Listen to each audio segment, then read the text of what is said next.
Bienvenidos a los libros de los profetas. Y en este tiempo nos está quedando para terminar el Antiguo Testamento, los profetas mayores y menores. Antes de comenzar, vamos a hacer una pequeña oración, le vamos a pedir a nuestro Dios, a nuestro Señor, que sea Él el que nos esté hablando, el que nos esté guiando. Señor amado, te rogamos que estés hablando a cada corazón. Danos un corazón tierno para poder entender, para un corazón humilde para poder buscar más de tu palabra. Danos el querer y el hacer de buscar más. Y danos sabiduría para poder comprender. Queremos conocerte más, queremos crecer espiritualmente. En el nombre de Jesús te lo pedimos. Amén.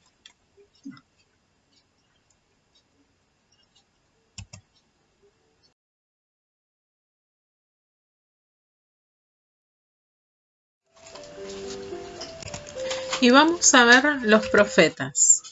Vamos a comenzar viendo los profetas mayores, que son 5, y entre ellos encontramos Isaías, Jeremías, Lamentaciones, Ezequiel y Daniel. Estos son los 5 libros de los profetas mayores. Luego encontramos los profetas menores, que son Oseas, Joel, Amós, Abdías, Jonás, Miqueas, Nahum, Habacuc, Sofonías, Ageo, Zacarías y Malaquías. Estos son 12 libros y componen los profetas menores. Habiendo visto esto, tenemos que saber que con estos libros estaríamos terminando el Antiguo Testamento. Digo estaríamos porque nos falta un tiempo, no porque no lo terminemos. Nos falta todo este proceso de todos estos libros. Pero lo importante es que en cada libro podamos enamorarnos de cada libro, podamos extraer lo que el Señor quiere revelarnos y que nos quede ese sabor a querer seguir buscando de cada uno de ellos.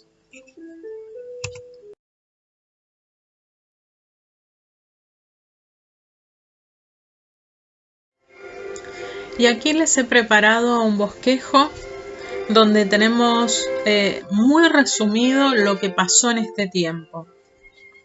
Quienes han venido con los estudios con anterioridad pueden recordarlo, lo tienen en las copias, y a los que se están agregando les recomiendo que puedan leerlo. Está muy interesante. Tenemos el reino de Israel dividido en 2. Sabemos que hasta David permaneció el Reino Unido, pero al morir David hereda a Roboam, su hijo, pero su otro hijo Jeroboam se rebela y se lleva a 9 reinos más con él. O sea, queda un reino del norte con 10 tribus y un reino del sur con 2, con Judá y los levitas. Aquí, como podrán leer, también están detallados los profetas. Algunos compartieron las profecías para uno y otros reinos, pero en resumidas cuentas tenemos los profetas que profetizaron al reino del norte y a los profetas que lo hicieron con el reino del sur, que es el reino de Judá. Y ustedes me dirán, pero es mucha información, sí, pero está bueno que a grandes rasgos esto nos quede claro, porque vamos a encontrar que estos profetas trajeron palabra al pueblo y el pueblo estaba en distintas situaciones. Y eso también es importante entenderlo. ¿Por qué la palabra? ¿Por qué traía el Señor esa palabra en ese tiempo? Y cómo esos tiempos también se parecen a estos tiempos. Bueno, yo les dejo el cuadrito para que ustedes puedan leerlo. Tiene mucha información y tiene datos donde pueden buscar también.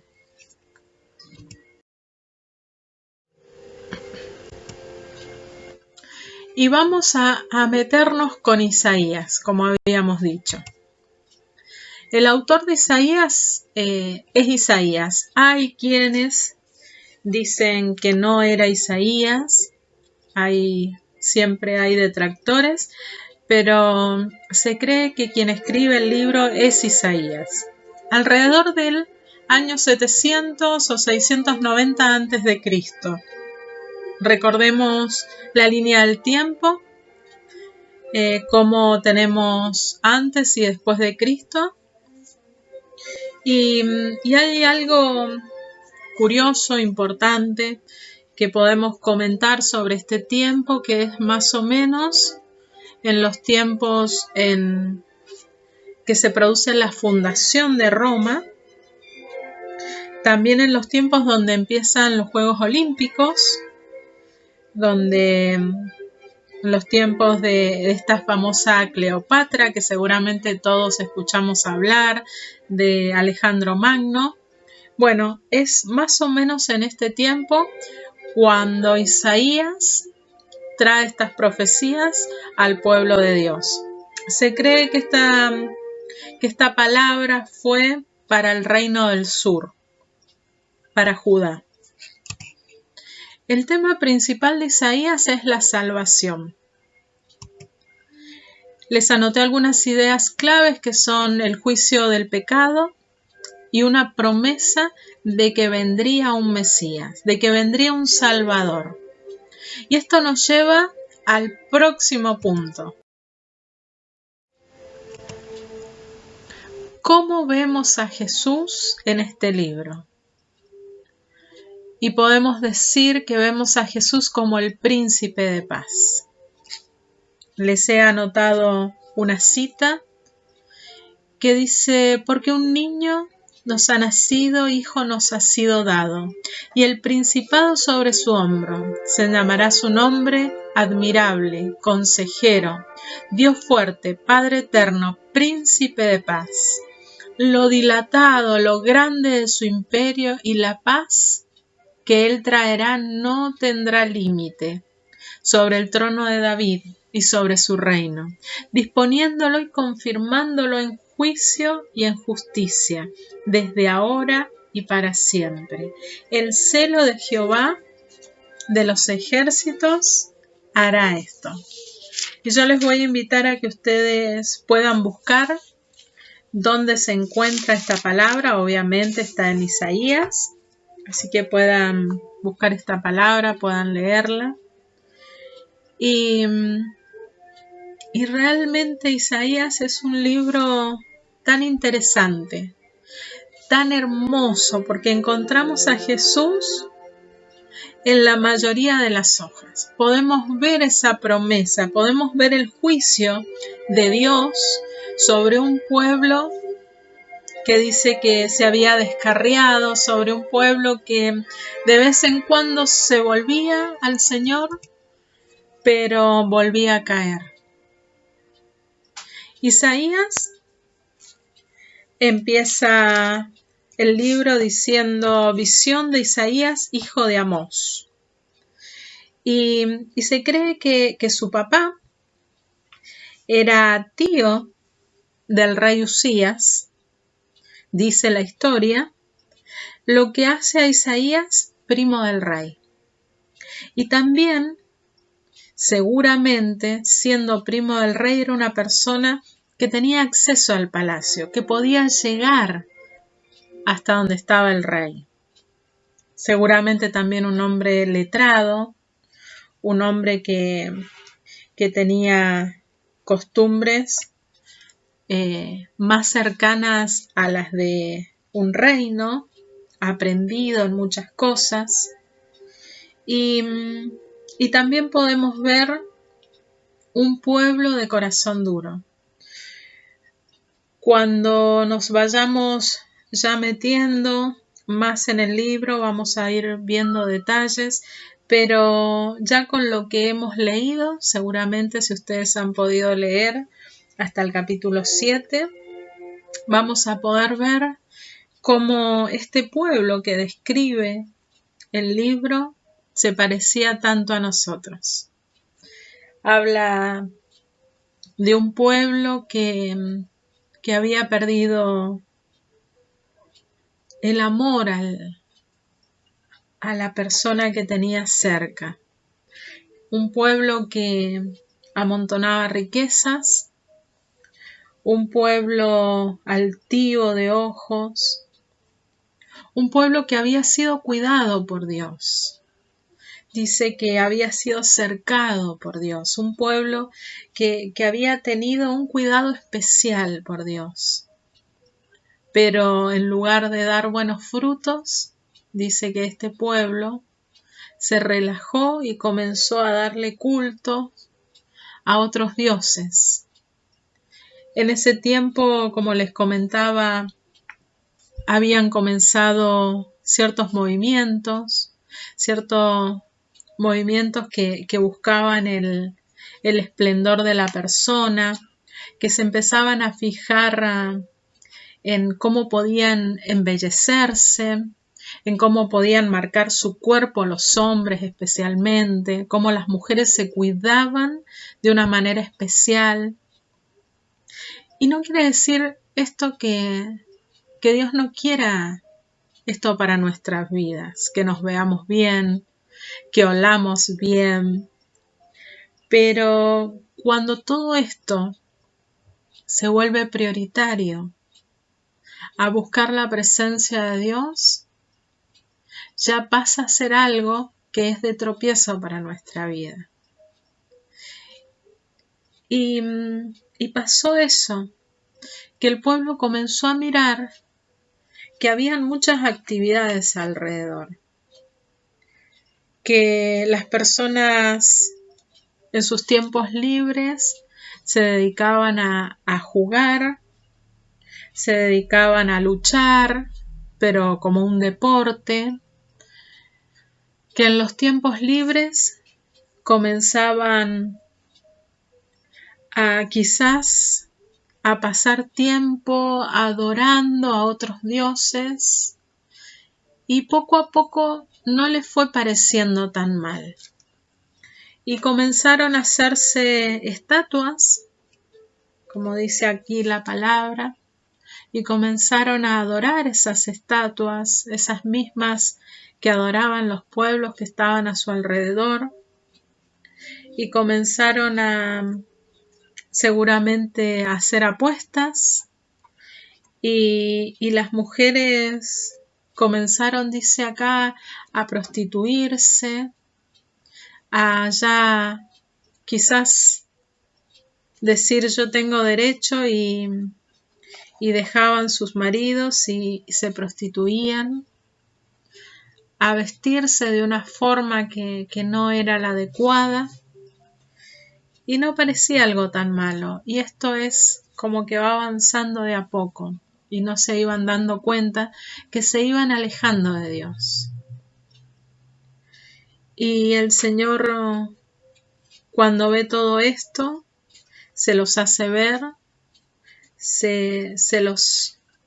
le envía palabras a través de Isaías, y también les trae la promesa de ese príncipe de paz, de ese Padre eterno, de ese Dios fuerte, de ese admirable consejero, de ese Dios todopoderoso que dice que iba a venir y iba a limpiar, dice también Isaías, aquello que no estaba bien, iba a restaurar aquello que se había roto, que era la relación con Dios.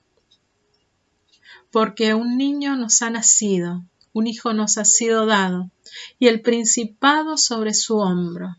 Y está hablando de Jesús, que tuvieron que pasar más de 400 años para que esta palabra se cumpliera. Dice, se llamará su nombre admirable, consejero, Dios fuerte, Padre eterno, príncipe de paz. Y él ocuparía el trono de David. Sabemos que si vemos la línea, Jesús Era parte de la familia de David. Era parte de ese reino que Dios le había prometido a David. Y dice que traería juicio y justicia desde ahora y para siempre. Porque dice, el celo de Jehová de los ejércitos hará esto. El celo por su pueblo. El celo por ese pueblo que había creado y había cuidado con tanto amor. Ese celo haría que Él restaurara a este pueblo que a esa altura no lo estaba mirando. Y quizás hoy nos encontremos un poco en este lugar, llenos de tantas actividades, llenos de tantas cosas que no son malas, son buenas, que nos ayudan a hermosearnos, que nos ayudan a perfeccionarnos, que nos ayudan a tener un título, que nos ayudan a tener un mejor sueldo, que nos ayudan a vernos más lindas, más fuertes los varones. Pero el Señor nos dice una vez más que nos volvamos primero a Él, que primero busquemos su reino y todo lo demás vendrá por añadidura. El tiempo para todo el resto de las cosas vendrá por añadidura. Que especialmente en este tiempo, en estos tiempos que todo cambia tan rápidamente, que comenzamos el año teniendo libertad para hacer lo que quisiéramos. Seguramente muchas personas tenían planes de viajar al exterior, muchas personas tenían planes de viajar a la costa, de festejar el cumpleaños de 15, de festejar los 80, de festejar los 50. Y de pronto nos encontramos con una situación que nos sorprende totalmente. Comenzamos con una economía muy batallada, pero al pasar el tiempo nos damos cuenta que podía ser peor.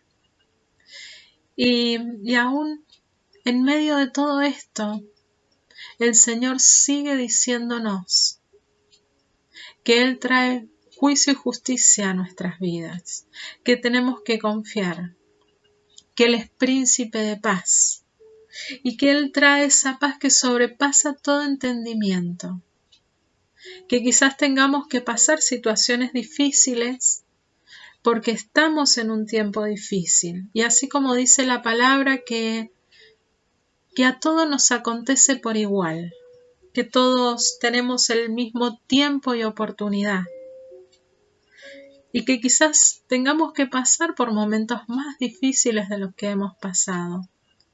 Pero aún en medio de esos momentos, Él sigue siendo Dios fuerte. Él sigue siendo ese Padre que cuida de sus hijos. Él sigue dándonos la paz que necesita nuestro corazón y nuestra familia. Solamente debemos poner nuestros ojos en Él, en Jesús. Él es el Rey de Reyes y Señor de Señores. Y su imperio sigue estando firme y fuerte. Y somos parte de Él. Dios te bendiga. Espero que puedas seguir leyendo Isaías. Avanzá 7 capítulos más. Al menos uno por día. Si podés más, mejor. Y la semana que viene nos vemos en otro videito. Muchas bendiciones.